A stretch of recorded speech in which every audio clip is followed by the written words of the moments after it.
The aim of this video is to present an overview of the main determinants of men's health, the concept of hegemonic masculinity and its connection to risky health behaviors, and the concept of multiple masculinities and its contribution to the improvement of health in men. Before we dive into the concept of masculinities, let's paint a picture of the health status of Canadian men compared to Canadian women, and how is that difference explained? The first striking finding is that of life expectancy. In Canada, life expectancy for men is approximately 4 years lower than that of women. The second observation is the pill ratio. The potential years life lost, or PIL, is a measure of premature mortality that provides an estimate of the average years a person would have lived had they not died prematurely. Men are 2 times more likely to die prematurely. They die 4 times more than women when it comes to mortality due to heart disease. The third observation is mental health. The prevalence of depression and anxiety diagnostics tends to be lower for men than women. However, the suicide rates tend to be much higher for men.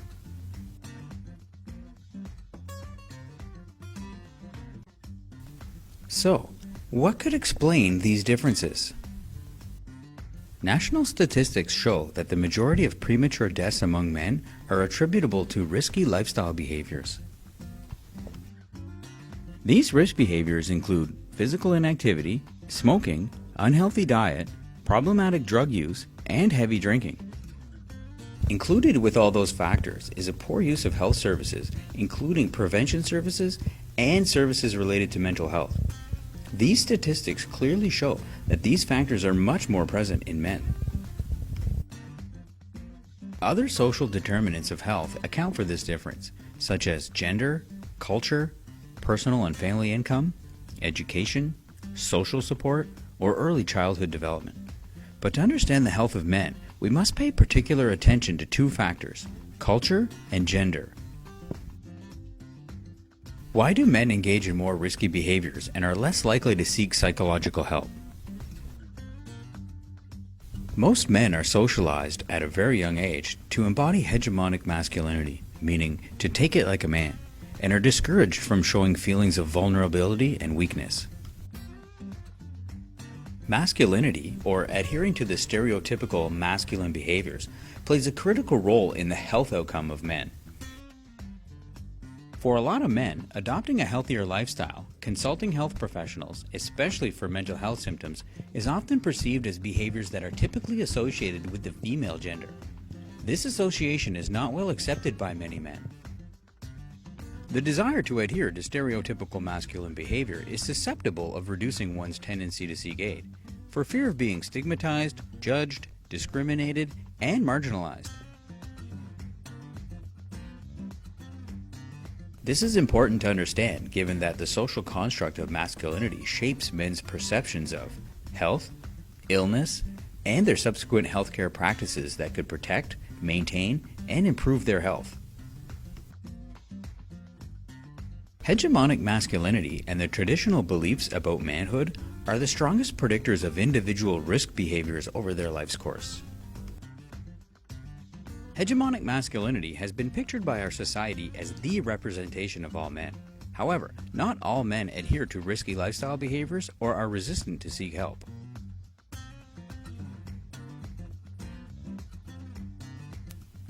Not all men behave like the strong, silent type, so often portrayed by our cultural industries. That's why we are now distancing ourselves from the concept of masculinity and moving towards a new concept of masculinities. Using a pluralized concept of masculinity enables us to destigmatize stereotypical risky men behaviors.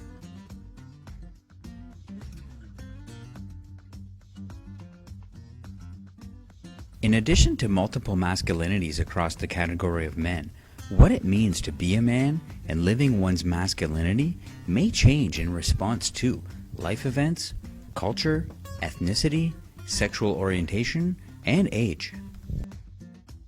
A 2011 study by Evans and colleagues developed a framework to investigate the concept of masculinities. This framework explores masculinities as a determinant of health and health disparity between men and women, and among men as a diverse social group.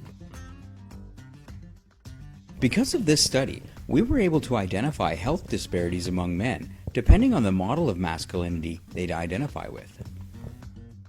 There's a need to mobilize what we've learned about masculinities and men's health practices and develop more men-centered interventions to meet their specific needs. There is also a need to make a significant shift concerning men-centered strategies for health promotion. Using messages and strategies that focus on the development of action-oriented goals, on action, and on raising self-esteem seems to result in better outcomes. For example, most men are independent and have a desire to be in control, so using messages or strategies that are proactive and that lead to a better self-esteem should be privileged. However, it is important to always create an environment of freedom of decision and action, such as suggesting different options so that the man can make a choice adapted to his beliefs and preferences. The use of interactive methods, such as web-based tools, can be anonymous and protect confidentiality, which is an option of choice for some men. It should be noted that it is also important to value achievements and changes that men make. Such an approach promotes the creation of a positive therapeutic alliance and the establishment of a climate of trust conducive to the improvement of positive health practices. Now, here are a few take-home messages. Men are more likely to have risky lifestyle behaviors and are less likely to seek psychological help. Stigmatization and discrimination are still negatively associated with help-seeking behaviors among men, especially for mental health issues. Moving to the concept of masculinities helps us grasp that there is a need to understand there are different ways to be a man and that we need to adapt our interventions.